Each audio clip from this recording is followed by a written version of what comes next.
Getting an ex back is a two-step process.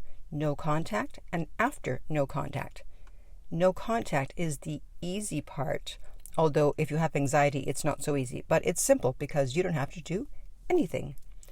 It's afterwards where people screw up. People assume that they just have to hear from their ex and have a conversation and they're back. And that's just not true. Out of all the hundreds of clients I've seen getting back together, that has rarely happened. So if you don't know what you're doing, you're going to screw it up and you'll find yourself back in no contact. So let's find out what those top 3 mistakes are after no contact. Hi, this is Lucia with The Art of Love. I'm a dating and relationship expert specializing in helping you get your ex back or to get over your ex. And welcome back, my beautiful no contact army. To help you stay in no contact, I have an app called Silencio. And if you haven't downloaded it yet, the link is below every single video and every single podcast. It will help you to stay in no contact. And if you too would like to join our no contact army, all you have to do is hit the subscribe button and the bell notification and you're in. And to read our manual, go to nocontactsecrets.com where you can read 2 free chapters before you purchase the book.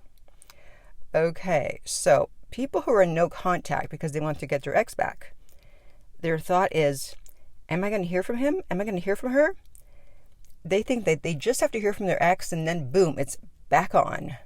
No, that's a very small step in getting the ex back. But because you have high interest and often high anxiety, you think that all you need to do is hear from them and you will automatically be back together, which leads us to our first mistake. Assuming that you're automatically back together just because you heard from them. Now, when I say heard from them, because if you've been listening to me, you know you don't respond to insignificant messages.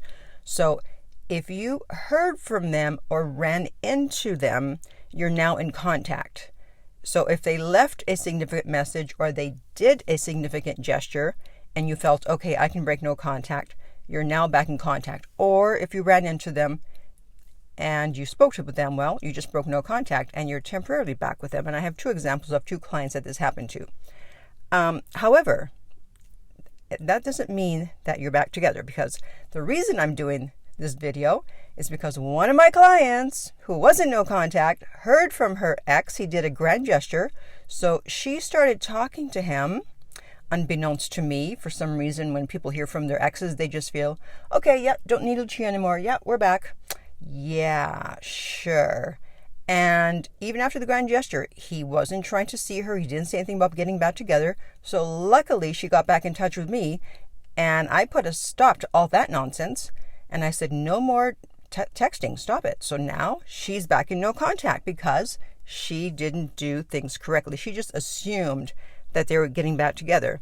And my other client, who I've mentioned in a previous video, when he ran into his ex, they sat and had coffee for 4 hours. Now, you would think if your ex gives you 4 hours that, hey, we're back on, they want me back.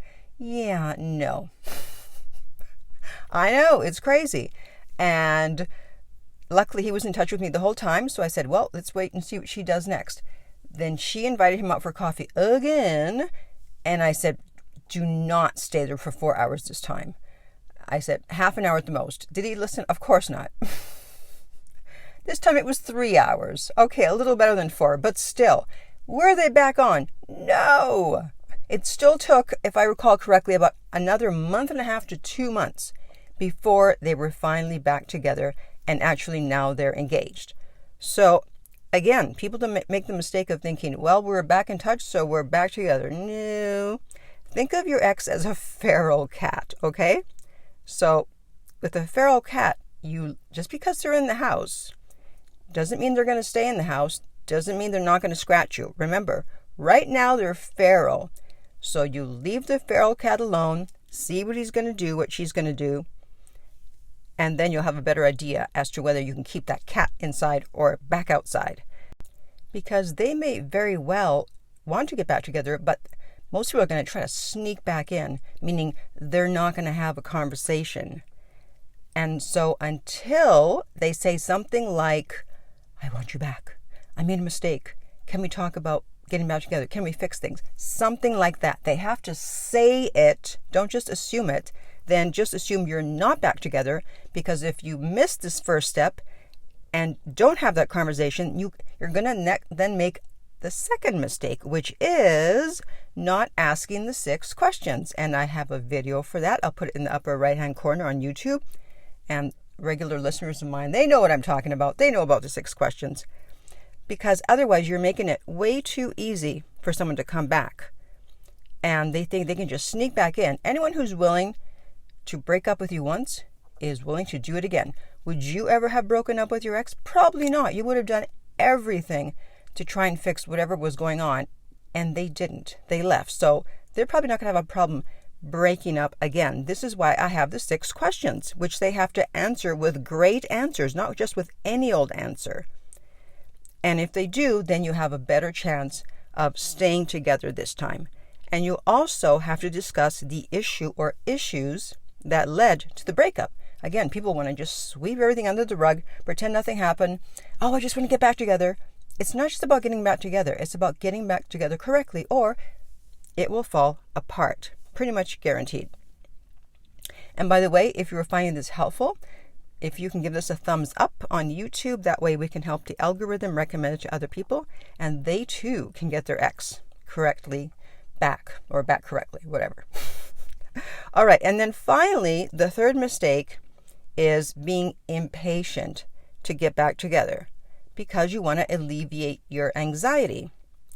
But as I said, this is a process. You don't just rush into it. When you first started dating, you didn't go from first date to fully committed, did you? I hope not.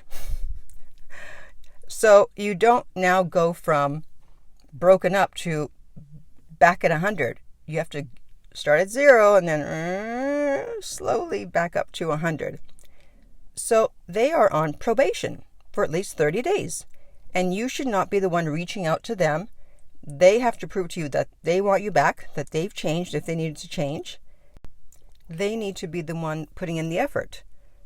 So don't be impatient to hurry up and get back to how you were before. It takes time. I know you have anxiety, but if you do it correctly and you get them back correctly, then you won't have to pull away and do no contact all over again. Because if you thought no contact sucked the first time, wait till you do it the second time or third time.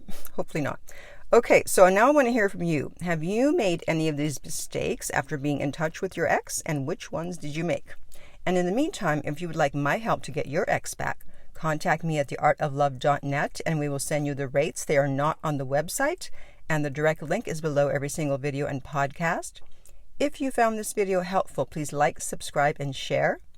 If you're listening to this as a podcast, please rate and review. And finally, remember that love inspires, empowers, uplifts, and enlightens.